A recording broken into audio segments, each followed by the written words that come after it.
bakteri raya. Ya kan? Jadi dalam proses metabolisme mikroba itu dihasilkan senyawa-senyawa atau zat-zat itu yang disebut dengan metabolit. Slide saya sudah muncul? Sudah, Bu. Oke. Jadi metabolisme tadi kan ada proses anabolisme, ya kan, penyusunan, terus ada katabolisme, penguraian. Dalam proses penyusunan dan penguraian itu dihasilkan zat-zat, ya kan? Itu yang disebut dengan metabolit. Atau dikatakan metabolit itu adalah hasil metabolisme.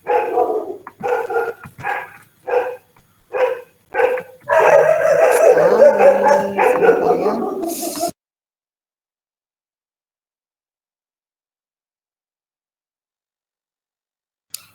Kita lanjut ya. Metabolit itu ada dua, metabolit primer dan metabolit sekunder. Metabolit primer itu dihasilkan pada fase eksponensial. Fase eksponensial itu fase apa? Fitri ya? Atau gini setnya, ada berapa fase pada kurva pertumbuhan mikroba?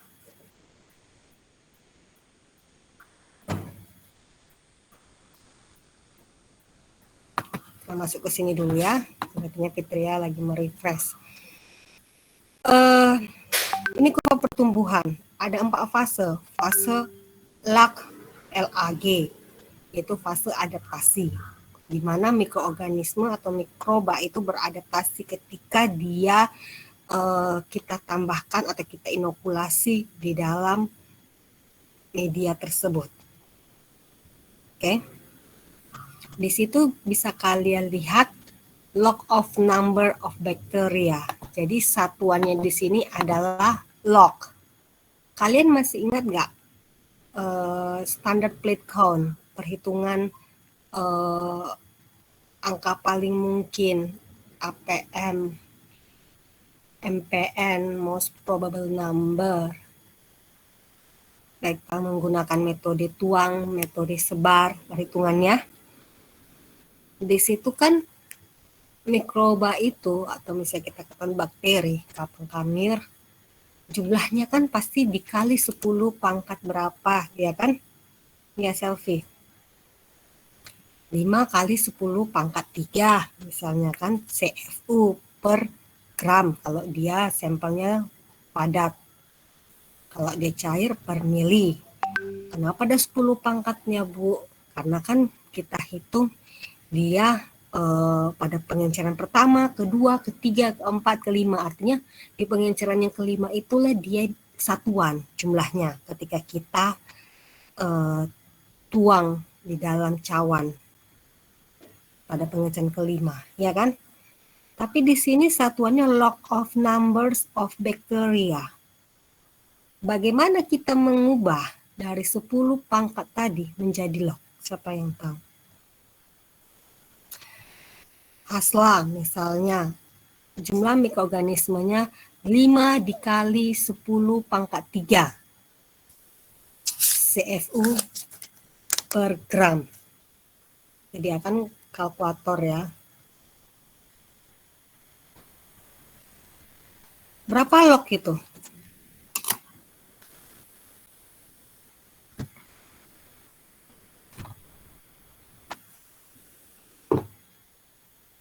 Berapa log itu? Hasla.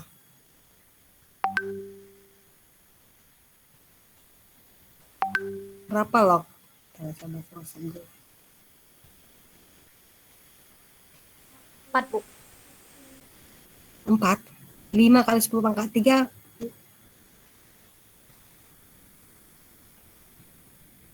3,69. 3,69. Bagaimana caranya?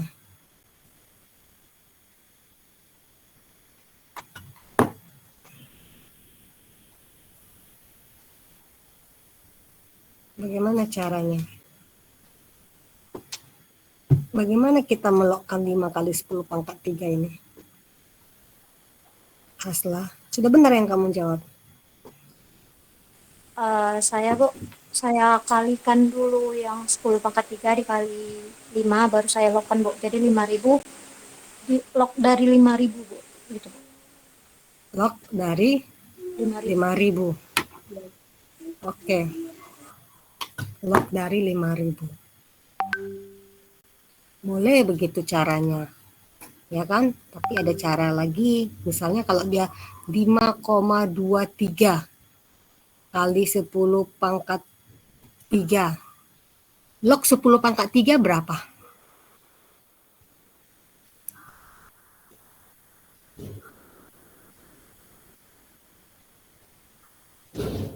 Tiga, Bu.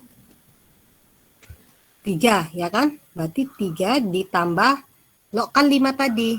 Gitu. Kalau misalnya log 5 berapa? Sama nggak hasilnya? Sama, Bu. Sama ya. Jadi 3 ditambah jadi 3,6987. Nah, jadi kalau 5,23 kali 10 pangkat 3 bisa juga kita buat seperti itu. Log 10 pangkat 3 adalah 3. 3 ditambah, buat kan log 5,23 berapa? 3,71. Hah? Log 5,23. Log 5,23 0,71. 0,7185. Ya kan? Berarti ditambah 3, berarti 3,718, 3,719. Ya kan? Satuannya log CFU per gram. Ada lognya, bacaannya di belakang. Jadi seperti itu. Coba Marzuki, kalau dia 2,4 kali 10 pangkat 6 CFU per mili. Berapa log itu?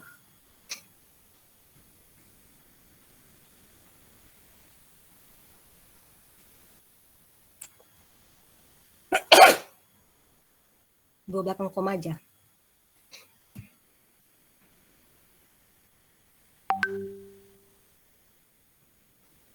Marzuki, suara saya terdengar.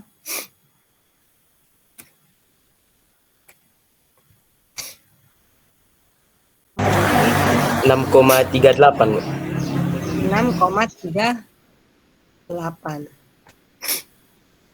Ya kan, 6,38.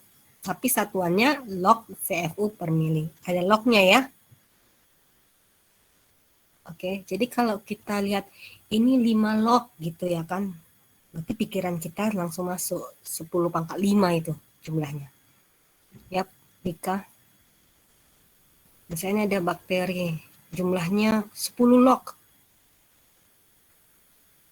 Ya kan? 10 log, berarti itu 10 pangkat 10. Wah, banyak sekali gitu ya. 2 log, berarti 10 pangkat 2.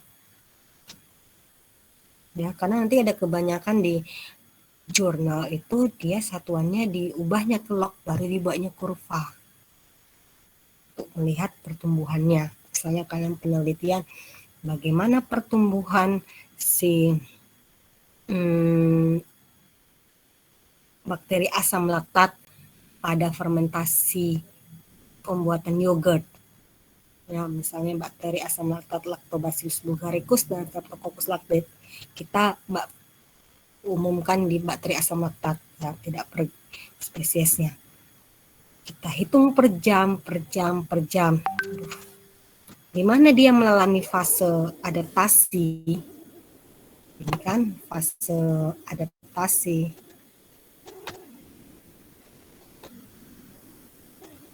Itu fase di awal sekali. Dan di sini, nggak bisa di zoom in. Di sini terlihat jumlahnya itu masih tetap karena dia belum mengalami pertumbuhan.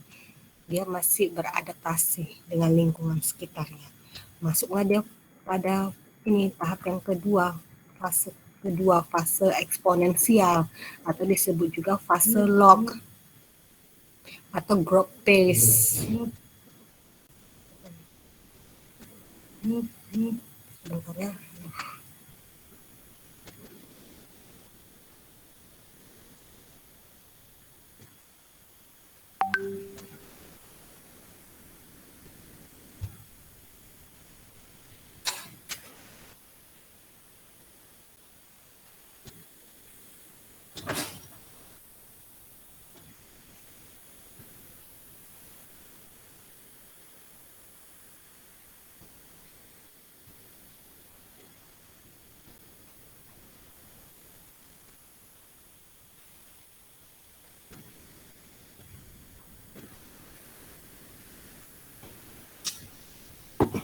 Oke.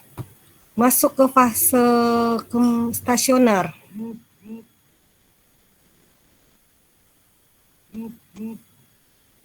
Fase stasioner di sini jumlahnya tetap. Mengapa, Bernita?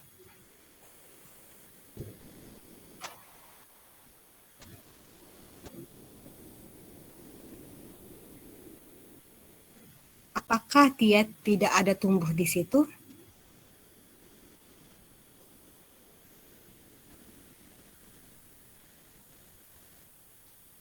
Kita masih tetap. Kenapa? Tadi saya mau siapa? Bernita.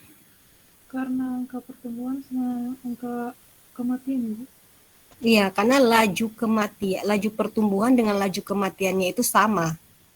Ya kan? Ada yang bertumbuh, ada yang mati. Sehingga ketika kita hitung jumlahnya itu tetap.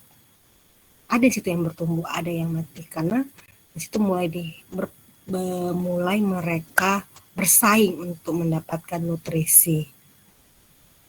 Ya kan? Seperti kalau kalian dibuat dalam satu ruangan, disediakan makanan, makanannya mulai cukup, ya kan, cukup per orang.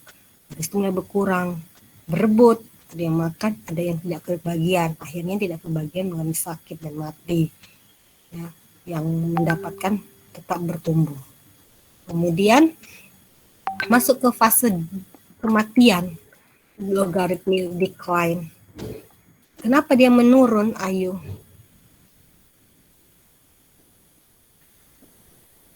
Ayu Rimona Wasni.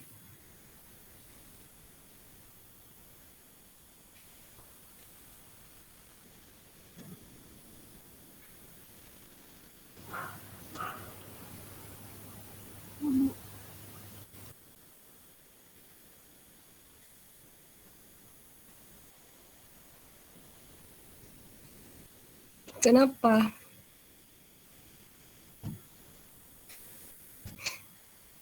Ayo. Karena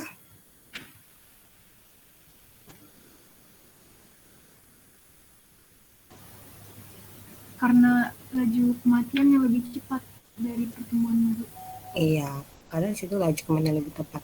Dan di situ dihasilkan toksin, ya, dihasilkan antibiotik. Toksin antibiotik yang dia hasilkan itu tidak untuk pertumbuhannya, tetapi merugikan dia, ya kan? Oke, ini sudah kita bahas. Masuk lagi kita ke slide sebelumnya. Tadi metabolit ada dua, metabolit primer dan metabolit sekunder. Metabolit primer itu dihasilkan pada fase eksponensial, yaitu fase apa tadi Ayu? Fase pertumbuhan, ya kan? Dan ini di fase tersebut digunakan metabolit primer itu untuk pertumbuhan dan kelangsungan hidup bakteri, misalnya enzim, asam amino, protein, vitamin, peptidolika, nukleotida. Sedangkan di metabolit sekunder ada fase pertumbuhan stasioner. Itu tidak digunakan untuk pertumbuhan bakteri, tetapi bermanfaat bagi manusia dan makhluk lain. Contohnya antibiotik, toksin, pigmen, alkaloid. Kita masuk ke metabolit primer. Tadi ini sudah disebutkan. Bagaimana kita mendapatkan metabolit primer itu secara maksimal? Kita buat kondisi lingkungan agar fase lag itu lebih pendek sehingga bisa mencapai fase eksponensial lebih cepat.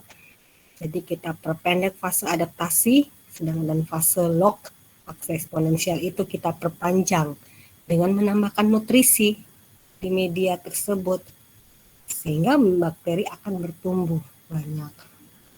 Ya, jadi kita misalnya ingin mendapatkan enzim yang dihasilkan oleh bakteri, maka kita menambahkan nutrisi sehingga jumlahnya itu lebih banyak. Misalnya kita ingin mendapatkan vitamin, kemudian ini beberapa enzim amilase oleh Aspergillus oryzae, Bacillus licheniformis. Pembuatan sirup glukosa dari amilum. Baru semalam kita mempelajari pembuatan sirup glukosa ya kan Fitria. Pada tahap apa ini kemarin? Pembuatan sirup glukosa. Kita menggunakan enzim amilase atau alpha amilase.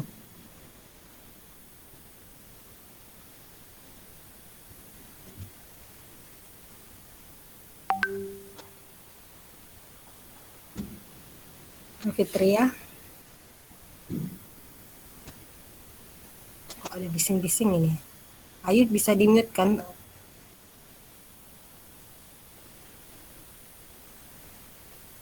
Ini dari Ayu kayaknya. Scraps ya, Bu. Ayu coba masih ada. Kenapa Fitria?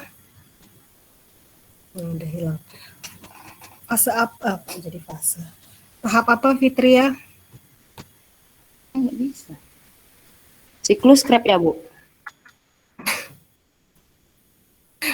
Siklus Krebs, lari ke siklus Krebs. Siapa yang tahu? Sakarifikasi, Bu. Sakarifikasi. Likuidifikasi. Alpha-amilase. Iya, benar Medintal. Likuidifikasi ya. Ada berapa tahap kemarin? Setelah pembuatan sirup glukosa. 3 ya, Bu? 3, yaitu HVS, high fructose syrup. Ada 2. Apa saja? Ayo, siapa ingat? Likuidifikasi sama sakarifikasi, Bu. sama sakari. Iya, ya kan? Oke. Di sini kan ada amilase ya.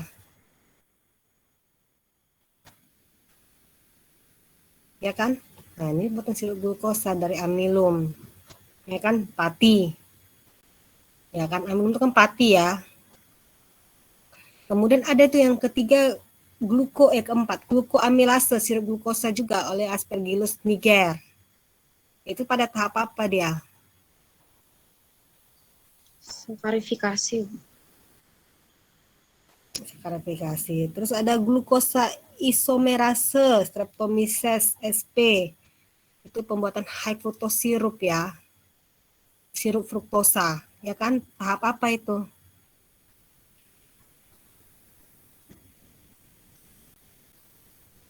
Isomer Apa? Iya, ya kan? Oke. Masih ingat ya kan?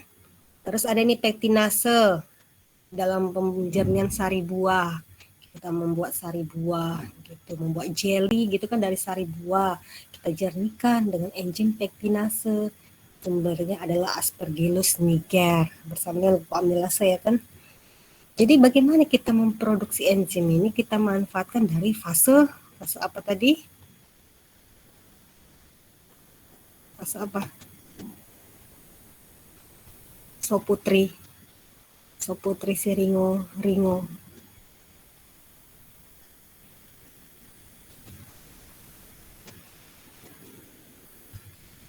Halo. Soputri.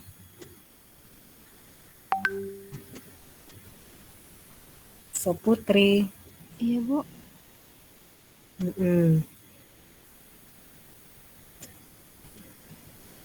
Mana nih wajahnya? Apa jawabannya? Eksponensial ya, Bu. Iya, eksponensial. Ya kan? Loh, kok jadi hilang ini? Kok jadi di awal lagi? Fase eksponensial. Bagaimana kita mendapatkan fase eksponensial tadi, Putri? Putri.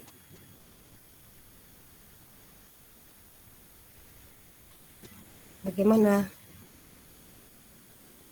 Dia kan di fase eksponensial. Bagaimana?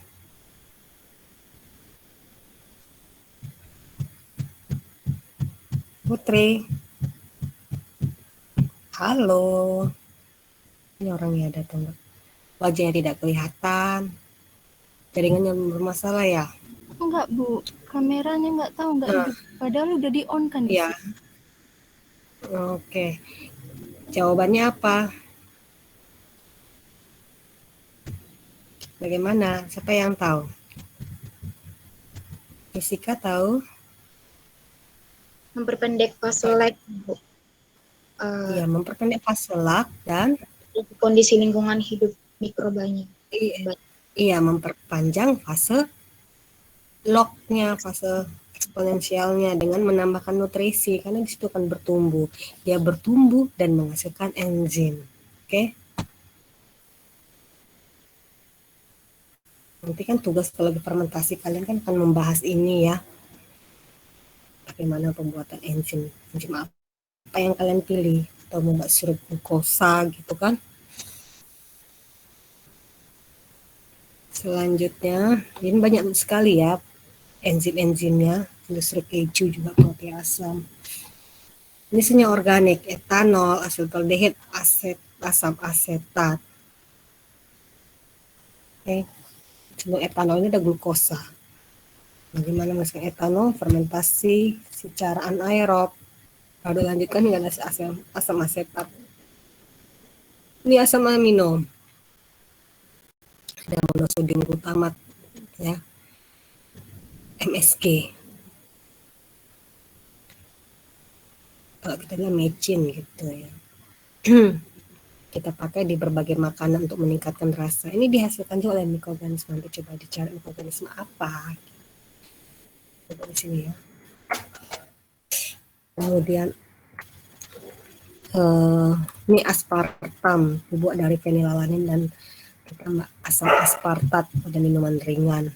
Jadi kayak minuman ringan itu dia itu pemanisnya bukan dari gula pasir, tetapi dari pemanis buatan, ya kan? Yaitu aspartam. Vitamin B12, apa vitamin B12? Rumus kimianya, nama kimianya. Kobalamin, Bu. Kobalamin kan? Itu dihasilkan juga oleh mikroba, misalnya Propionibacterium ruderensi dengan cara fermentasi. Ada yang 2 tahap, ada yang 1 tahap. Kemudian riboflavin, vitamin B berapa itu? B2, Bu. Riboflavin, vitamin B2. Ya, tiamin B1, B2 riboflavin. Ini juga disintesis itu dibentuk ya oleh mikroorganisme bakteri kapang kanker. Contohnya kapang gimana bacanya ini? Asbia goshipi menghasilkan riboflavin lebih besar 7 gram per liter. Kemudian kita masuk metabolit sekunder. Kalau metabolit nanti saya tanya tuh di ujian. Ada fase apa itu metabolit primer, saya ganti-ganti nanti dia multiple choice. Metabolit sekunder itu fase stasioner ya, fase antara laju kematian dengan laju pertumbuhan itu sama. Dan ini tidak digunakan untuk pertumbuhan bakteri, tetapi kita manusia juga bermanfaat. Ya, kita ambil misalnya antibiotik, toksin botulin. Siapa tahu toksin botulin itu untuk apa kita? Kalau kita ibu pusing, kenapa ya? Toksin botulin untuk apa? Botulin, nama toksinnya botulin. Mikroorganisme botulinum. Racun. Untuk mengurangi kerutan di wajah ya, Bu? Iya, Atau obat suntik botox. Iya, kita kenalkan suntik botox, ya kan?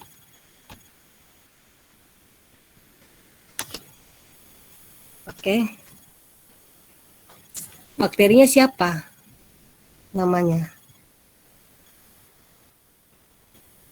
Racun botulinum ini. Clostridium.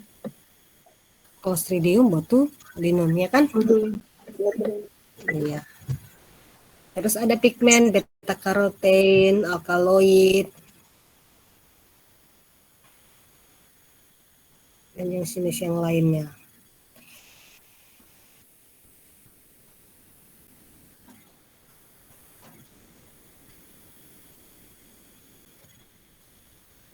Oke, kenapa saya tiba-tiba?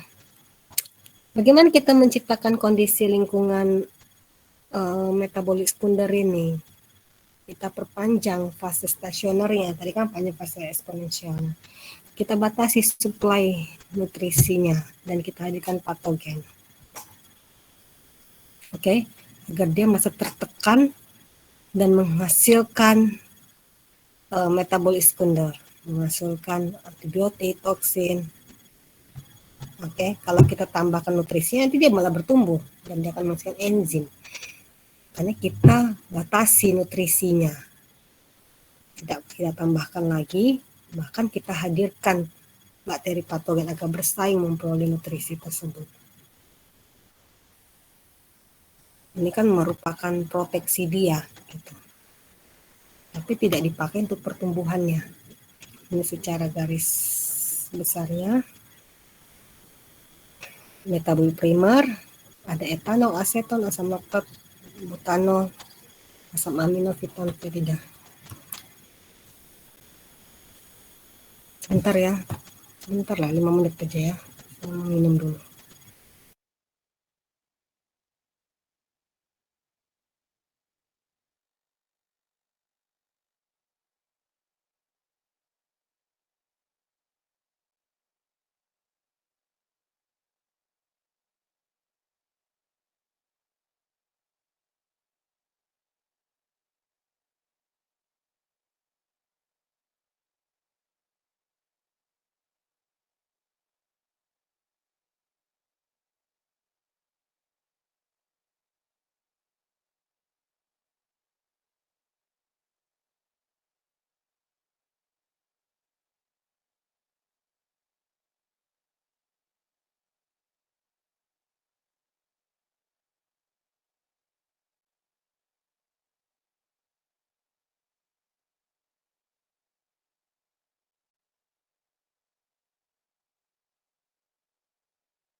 Oke, kita lanjut lagi ya. Pusing kepala saya, nggak ngerti kenapa. Ini antibiotiknya tidak bisa dibaca ya. Kemudian zat-zat yang dihasilkan mikroba. Selain tadi metabolik primer, metabolik sekunder, ya kan? Dan tadi kan juga ada di sini. Metabolik esensial, multivitamin, termasuk dalam metabolik primer. Terus ada juga asam di sini, asam laktat, metabolik produk akhir termasuk metabolik primer. Ada juga dihasilkan gas seperti gas karbon dioksida, gas hidrogen.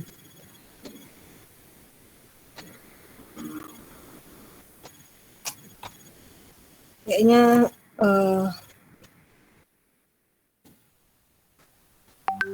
pusing sekali saya. Aduh ya.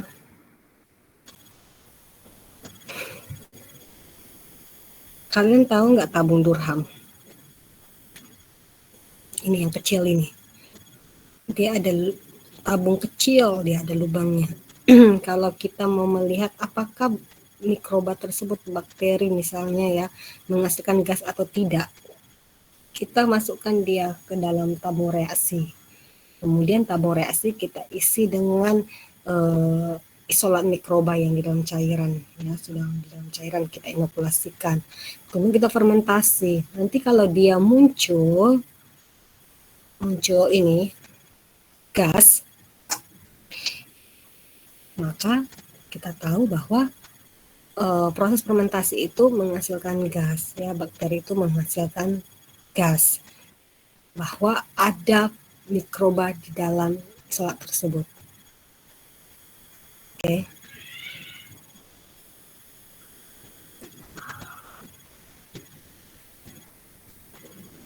Setelah disterilkan dan medium cukup dingin, maka dapat diinokulasi mikroba ke dalam tabung reaksi yang berisi medium cair dan tabung Durham, kemudian diinkubasi untuk menumbuhkannya. Maka kalau dia mikroba tersebut menghasilkan gas, maka akan terbentuk gelembung gas pada dasar tabung Durham. Jadi ini kan kondisinya terbalik dibikinnya, melengkungnya ke atas. Jadi ini nanti akan muncul gelembung-gelembung di sini. Oke. Ini bisa juga praktikum seperti itu ya. Melihat apakah bakteri tersebut menghasilkan gas atau tidak. Seperti di lab ada tabung reaksi banyak. Kemudian gas-gas apa saja? Gas karbon dioksida, ya kan? Dalam pernapasan aerob maupun anaerob dia menghasilkan gas karbon dioksida. Kalau respirasi anaerob, respirasi aerob, bagaimana dia skemanya? Apa yang masih ingat?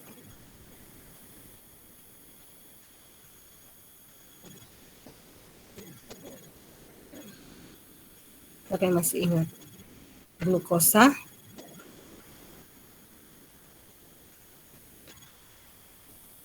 siapa masih ingat? Glukosa ditambah dengan oksigen menghasilkan H2O dan siapa masih CO2. ingat? Iya, H2O dan CO2. Maka tadi dalam pernafasan aerob itu dihasilkan gas karbon dioksida dan pernapasan anaerob juga. Jika CO2 yang timbulnya sedikit, maka gas tersebut larut dalam cairan medium dan meninggalkan medium dengan cara difusi. Jika spesies menghasilkan karbon dioksida yang banyak dan cepat, maka akan muncul buih yang timbul pada medium. Oke, jadi misal kalau di tabung Durham itu akan muncul gelembung gas atau buih-buih gitu ya. Banyak senyawa organik menghasilkan gas karbon dioksida akibat pengurangan oleh bakteri. Misalnya dari golongan glukosa ya kan, yang tadi dia urai dengan oksigen menghasilkan CO2 dan H2O. CO2 yang terlepas itu digunakan oleh tanaman dalam proses fotosintesis, ya kan? CO2 ditambah dengan apa? Proses fotosintesis bulan.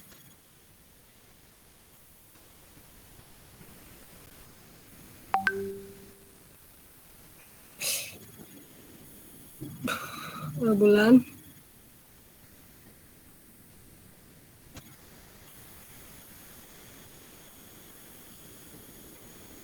Bulan.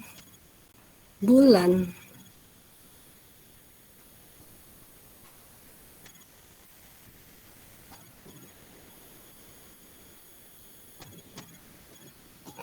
Bulan. Tuh orang yang mana nih? Sudah nahan sakit kepala, orang yang nggak ada pula. Siapa yang tahu proses fotosintesis? Selfie. Ya, Bulan, silakan. Muncul sebulan. CO2 dan H2O dibantu klorofil dan sinar matahari, Bu. Menghasilkan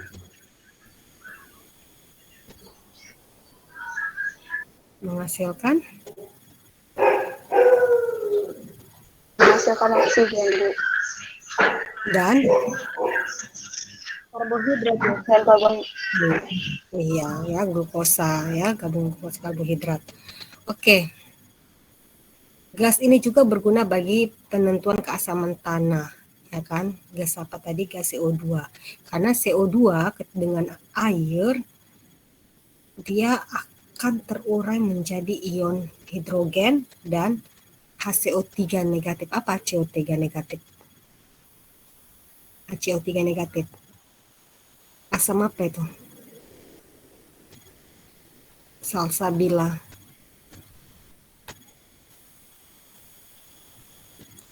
Asam apa? Salsa. Asam bikarbonat, Bu. Oke, asam karbonat ya. Asam karbonat.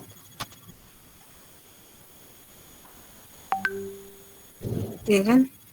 HCO3. Asam bikarbonat. Ada juga H2SO bikarbonat. Ion bikarbonat. Kenapa dia bilang dia? Oke, asam bikarbonat.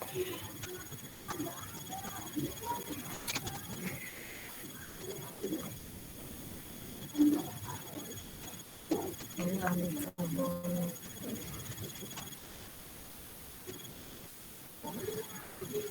Oke, dan ion hidrogen ini menentukan pH asam.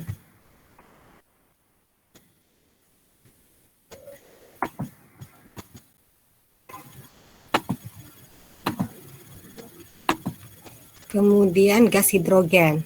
Selain gas karbon dioksida ada juga gas hidrogen yang dihasilkan bersama-sama karbon dioksida, misalnya pada asam semut. Asam semut ini asam apa namanya? Formiat ya, Bu. Terus itu akan menjadi CO2 dan H2. Kemudian ada gas metana. Ini pas kemarin itu kita gas metana itu dalam pembuatan apa itu? Fermentasi modern kemarin, non tradisional.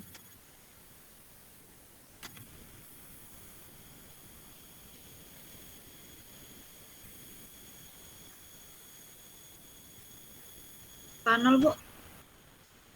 Etanol, salah. Etanolnya alkohol. Gas metana. Biogas, ya kan? Biogas kemarin. Ya kan? Sama energi, contoh penerangan. Jadi dalam proses itu bisa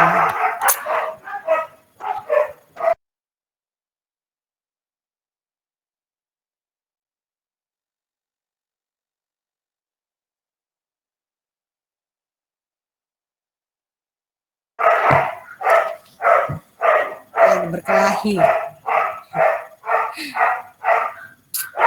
Gas metana ini oleh si bakteri Methanobacterium omelianski. Saya jelas?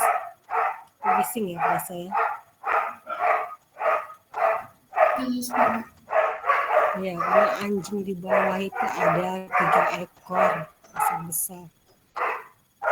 Yang mahasiswa PA saya sudah tahu lah.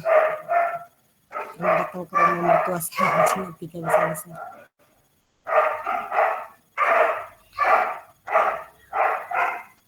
Ini asam cuka. Asam cuka atau asam apa? Tadi asam semut, asam format, asam formiat. Asam cuka asam apa? Asetat ya. Asam asetat. Ya kan? Dalam kondisi anaerob ini akan menjadi metana. Maka ada senyawa-senyawa organik kan. Dalam pembuatan biogas itu kita manfaatkan senyawa organik kemarin saya katakan. Hasil limbah-limbah sayuran itu kan sampah-sampah organik, kotoran binatang juga ya. Berarti kan dia diubah ke asam cuka dulu, terus dari asam cuka secara kalau menghasilkan asam cuka dia kan dengan adanya oksigen. Berarti dilanjutkan dengan mengubah ke gas metana itu dengan ada tampaknya oksigen. Oke, kita membuat asam cuka itu kan dengan adanya oksigen ya. Sebelum asam cuka kita ubah ke etanol dulu. Etanol dengan adanya tanpa adanya oksigen. Ya kan?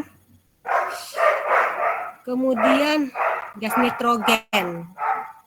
Gas nitrogen ini penguraian nitrat dan nitrit atau kita sebut denitrifikasi.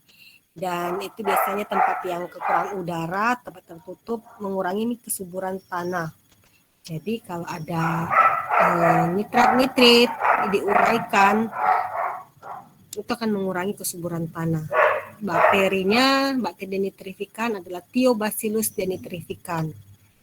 Kemudian gas H2S, hidrogen sulfida. Gas ini penguraian protein Kalau tadi gas nitrogen pengurai nitrat dan nitrit menjadi gas nitrogen. Sedangkan gas hidrogen sulfida penguraian protein dan senyawa lainnya mengandung belerang atau sulfur S, ya kan? Simbolnya S. Misalnya pembusukan bangkai, ada bangkai binatang, harus di tempat yang becek, maka akan muncul bau gas hidrogen sulfida. Jadi kalau kalian ada yang jumpa bangkai gitu ya kan, itu akan kecium baunya. Kan ada kasus pembunuhan dalam rumah, samping rumahnya nyium bau gitu kan. Nah, itu sudah muncul berarti gas hidrogen sulfidanya. Makanya kalau ada pembunuhan samping rumahnya kecium, ada bau itu bau dari gas hidrogen sulfida. Bakteri yang menghasilkan adalah Desulfovibrio desulfuricans. Desulfovibrio desulfuricans. Coba baca dulu metania. Desulfovibrio desulfuricans. Ya kan? Tadi desulfovibrio desulfuricans. Contohnya sudah tahu ya, bakteri yang menghasilkan hidrogen sulfida dalam proses pembusukan bangkai misalnya. Gas amonia NH3. Oke, amonia NH3. Dia menguraikan protein dan senyawa lain yang mengandung nitrogen dapat berupa amonia. Kalau tadi H2S ini juga protein, ya kan, mengandung belerang umumnya. Kalau ini yang mengandung nitrogen. Kalau amonia kan tidak ada sulfurnya ya. H3. Caranya ada 3, bisa dengan deaminasi, pertolongan enzim urease atau mereduksi nitrat. Deaminasi, kalau deaminasi ada protein, kan, protein diurai, dibongkar menjadi asam amino, karena kan protein itu kan merupakan polipeptida ya, peptida asam amino, dipeptida 2 asam amino. Asam amino tadi yang dari protein akan dibongkar lagi menjadi amonia NH3 dan zat-zat yang lain. Contohnya bakteri Clostridium sporogenes. Yang cara kedua enzim urease. Enzim ini menguraikan urea. Urea itu ada di dalam urin manusia ataupun urin binatang. Dan urea itu dengan enzim urease diurai menjadi amonia dan karbon dioksida juga air. Tahu ya nih gas amonia ya.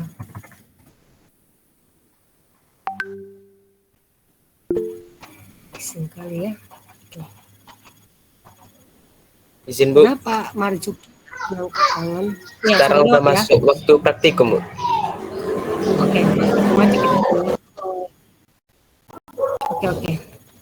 Ternyata saya habiskan dulu ke gas ini. Gas amonia, oke. Oke, gas dulu ya, berarti besok gas amonia. Kemudian masuk ke tahap cara ketiga adalah pereduksian nitrat oleh bakteri dan nitrifikasi. Jadi nitrat direduksi jadi nitrit direduksi lagi menjadi amonia. Oke.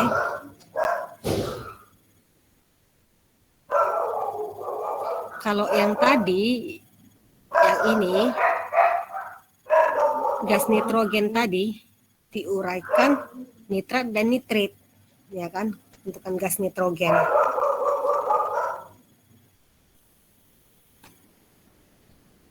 Sedangkan di gas amonia, nitrat direduksi menjadi nitrit, kemudian nitrit direduksi lagi menjadi amonia.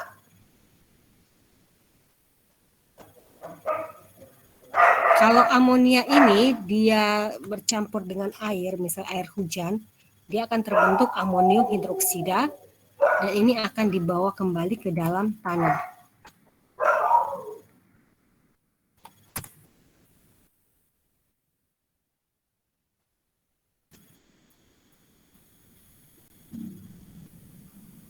Oke, saya rasa ada yang ingin ditanyakan. Bisa kita masukkan ke asam.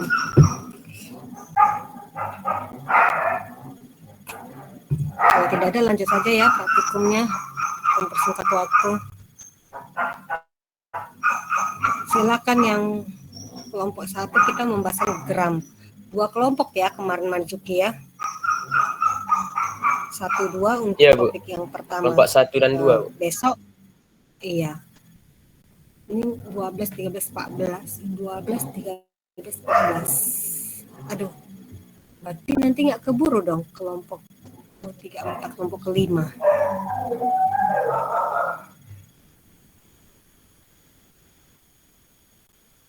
Kalau bisa besok kita masuk kuliah pengganti ya. Nanti Marzuki sama Ana coba bagi jadwalnya kapan ITPA, kapan ITPB. Jumat, karena kan waktu lebaran itu tidak dihitung mereka sebagai liburan, tetap kita harus masuk 14 pertemuan. Akan membahas lanjutan tanggal 13 untuk mengganti yang lebaran kemarin. Karena kan kita pertemuan 11 ya, 11, 12, 13, 14. Dan minggu tanggal 26 itu libur. Saya tanggal 27 tidak bisa, saya rencana saya mau ziarah saya di situ. Di Kalang, 26, 27. Jadi kalau bisa tanggal 20 sudah selesai perkuliahan dan praktikum kita. Oke. 12 pertemuan 11, tanggal 13 pertemuan 12, 19 pertemuan 13, 20 pertemuan ke-14. Oke, nanti untuk yang teknologi fermentasi coba dicari waktunya satu lagi waktunya, karena saya tanggal 25 masih bisa mengajar, tanggal 18 bisa, pengganti waktu lebaran, ternyata tanggal 30 ujian akhir semester.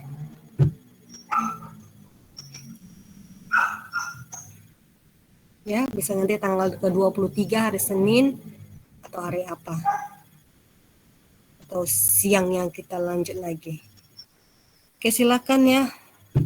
Ini 1, 2, 3, 4, 5, 6. Oh, mungkin nanti 2 pertemuan terakhir bisa 3-3 presentasi. Ini 2 kelompok saja dulu. Atau besok bisa 3 kelompok. Presentasinya ini 11-8. Saya rasa presentasinya 15 menit sama tanya jawab sudah bisa. Karena kita 11.40 sudah selesai. Ya kan Marzuki? Silahkan tampilkan PowerPoint-nya untuk presentasi. Izin share screen-nya, Bu.